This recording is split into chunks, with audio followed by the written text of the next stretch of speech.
Meatballs is a late 70s comedy movie with none other than Bill Murray playing a summer camp leader or whatever they are called who, with other camp leaders, take care of awkward preteens, horny teens and themselves. I never went to summer camp because I didn't feel like being told to sing around the fire or walk together in some kind of forest getting bit by ticks and other crap. If I could be bitten, of course, since I'm made out of adamantium, of course. Anyways, Murray does his dry sarcasm thing and befriends a lonely, insecure kid while all the other kids and teens go do their own stuff. There's minor nudity, which is quite the same for a movie like this, but I kinda get it since there are kids around. It wouldn't work like many of the other highly oversexed camp flicks. There's teen romance and heat and a competition with the opposing camp that is quite enjoyable. What's left is character and humor. The character is already met with Bill Murray and the kid and a couple of other people who aren't annoying. But the humor, it's difficult.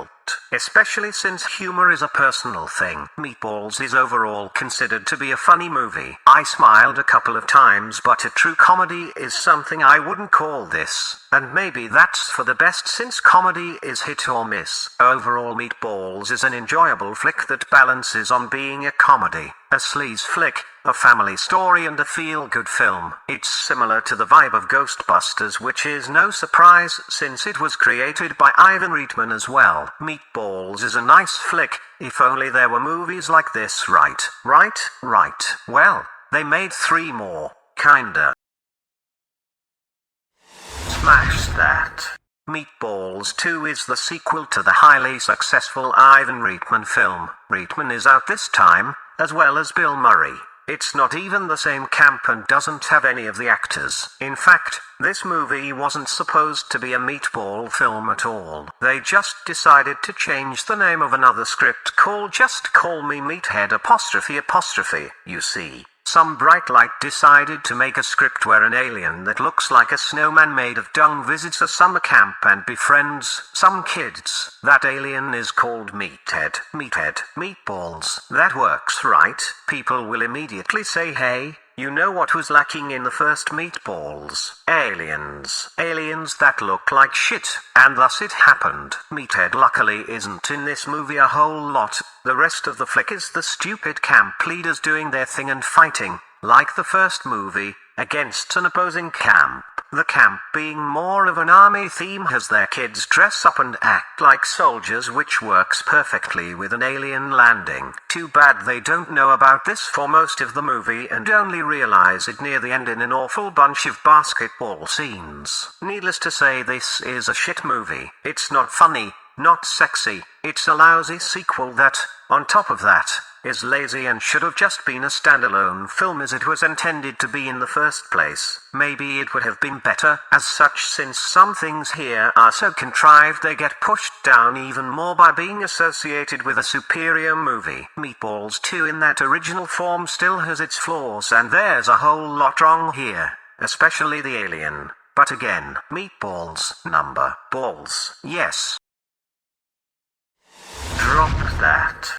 Meatballs 3, Summer Job, is the third film in the Meatballs franchise, and like the second movie, originated as a screenplay called My Special Angel. They decided, again, very wisely, to slap the title Meatballs on it cause we need to get that money, right? Meatballs 3 gives us a cliche copyright nerd who has a summer job at a lake. Unfortunately, the lake house has been taken over by a sadistic biker who hides a mysterious hottie in his attic. When the bros and the hoes arrive for some good old summertime fun, things are going into that all too familiar summertime madness. Wild antics, bikini parties, horny teens and tweens, nerds trying to get laid, the works. This time there's no ugly alien though. No, we have the ghost of a middle-aged porn star come down from heaven to aid our poor nerd into some nice panties so she can enter the heavenly gates. Yes, friends, this is the actual plot.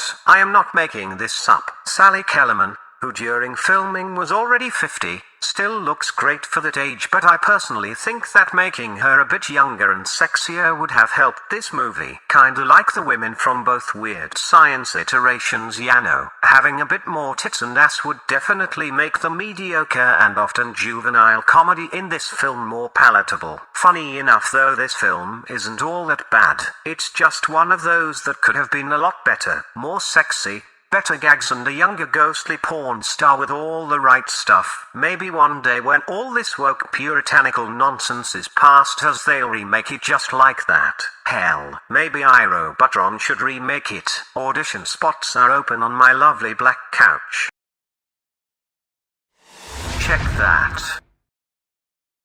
Meatballs 4 is the fourth Meatballs film and once again brings us to a lakeside summer camp. This time, however, the failing, almost bankrupt, camp doesn't seem to cater to teens but hot sporty tweens who enjoy water sports and of course trying to bang each other. Well, kinda, cause we have couples and ex-couples, so drama is never far away. When the hottest water skier around comes back to work for the camp after ditching the more successful rich people on the other side of the lake, things start to get dicey. That hot water skier is none other than Corey Feldman, who I personally don't find very hot but clearly other people did. Awkward comment.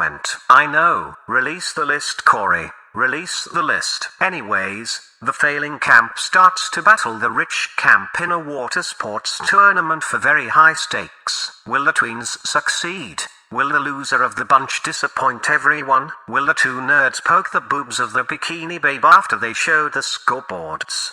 Who knows? What I do know is that this isn't a very interesting movie. It feels very 90s. The chemistry between actors or characters is severely lacking. There's not enough sexy stuff. It all looks dreary and bland. The humor lacks. Feldman isn't very charming, and again, this has fuck all to do with the first Meatballs. Yes, they did it again. Slapped the name Meatballs on some other script called Happy Camp as apostrophe. Will they ever learn? Corporate tech sucks, ruining art since the dawn of time. Anyways, Meatballs 4 is the last Meatballs movie they made, at least for now. Who knows if it'll return somehow? I wonder if they will change the title to a mediocre script for a fifth time.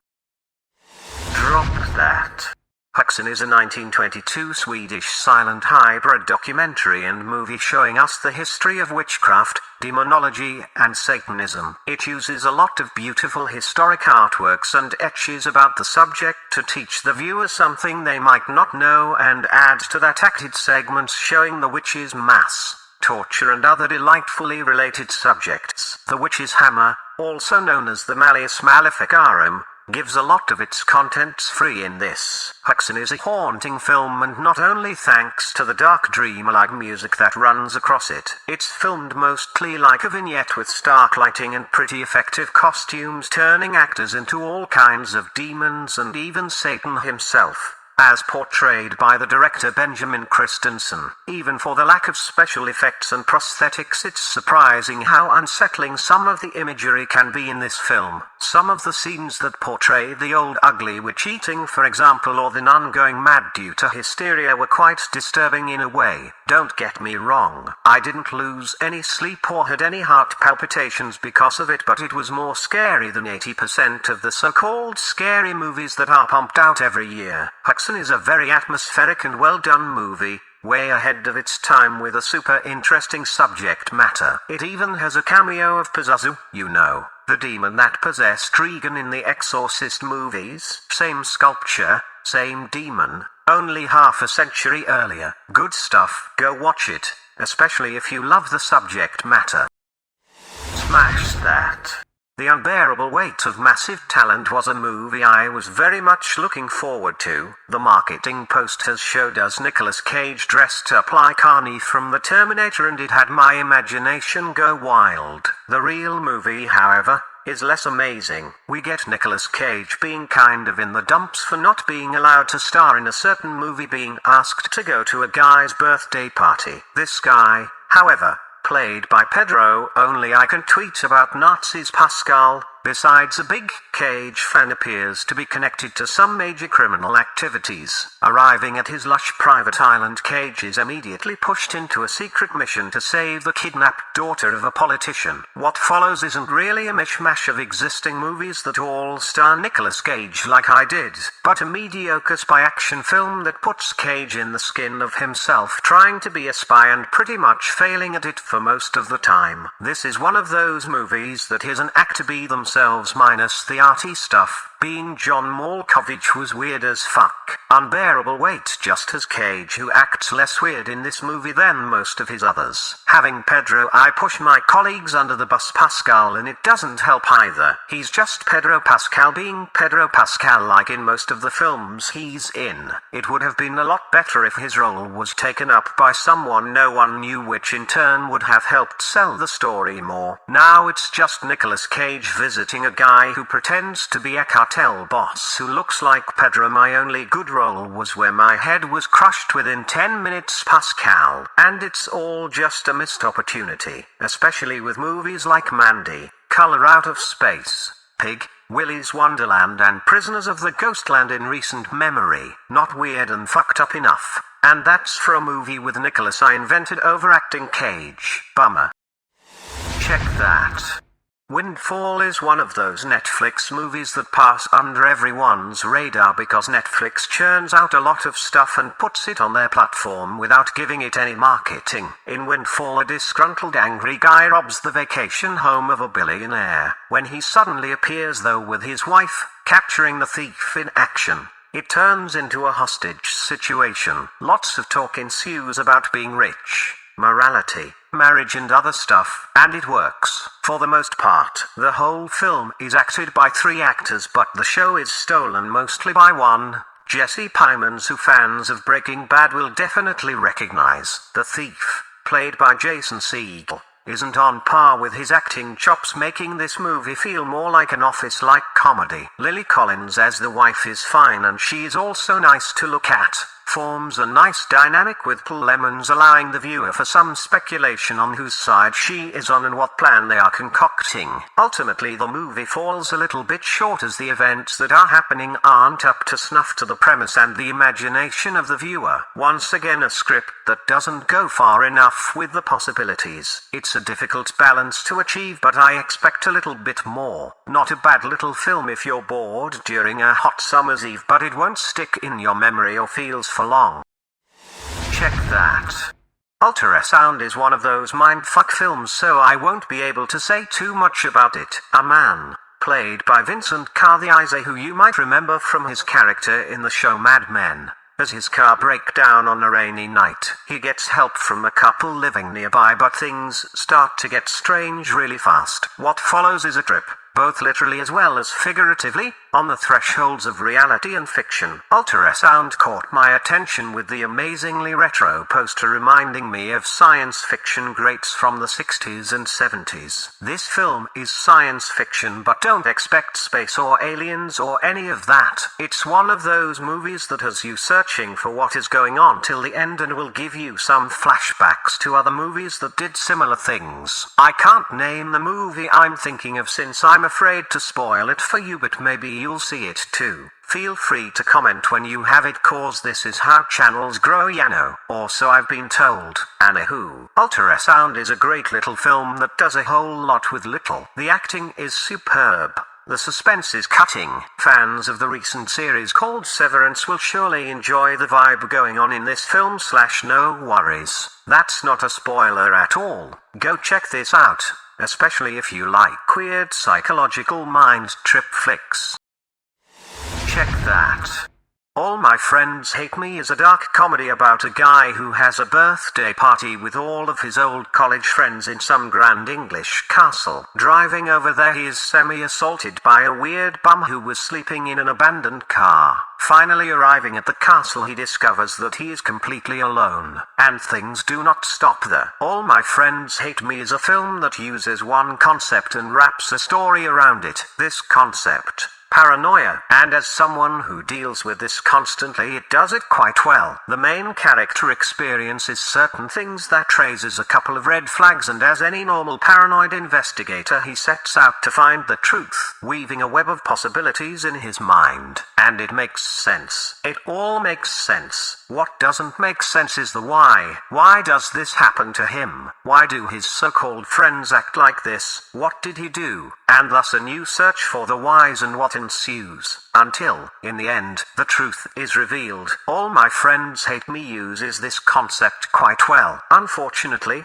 the actors and the way it's filmed doesn't succeed well enough. The people in the movie are not interesting enough. They're too normal, too bland, and don't have the charisma to keep things going. Same with the main character. He's just annoying. A dweeb trying to be cool and would have been much better being a little more abnormal. A seemingly unpopular kid gets invited to a party where stuff happens. Weird, right? No. This guy is supposed to be the life of the party, though there's no party to be had. Equally, it's not dark enough. It's too comedic, too British, and not dark enough to make it effective. It makes it all the more realistic, though a movie like this needs a little bit more exaggeration. As it stands, once you get to the end, and the mystery is revealed, it pretty much falls flat on the face, and you, as a viewer, just shrug and go, oh, well, before turning it off.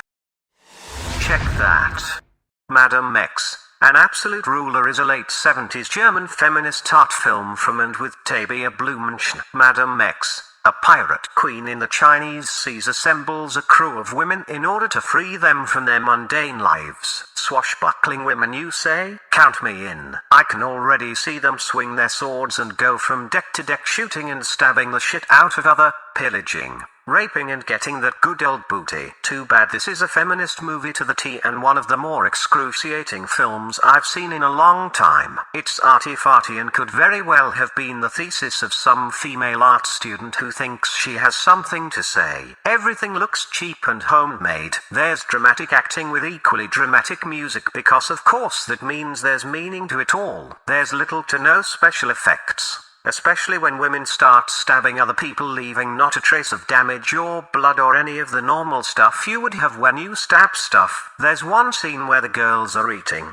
or more correctly, pecking apart a big fish with chopsticks while the sounds of seagulls overtake the senses. That had me go profound. But I don't think they intended the viewer to think about a bunch of jabbering chickens destroying a perfectly good dish into a heap of mess. It's such a good scene they reuse it later in reverse, of course, cause this is even more profound. The film is filled with this artsy-fartsy shit, and I'm sure I could find meaning in it, but the problem is that I was too bored and annoyed to think of anything. There's even a scene where it's clear that some people are walking by, and one of them decided to watch a full 3 minutes to see what the hell these gals were trying to achieve before giving up and continuing carrying her plastic shopping bags. Maybe I'm also too old for this nonsensical part of feminism. Men are bad.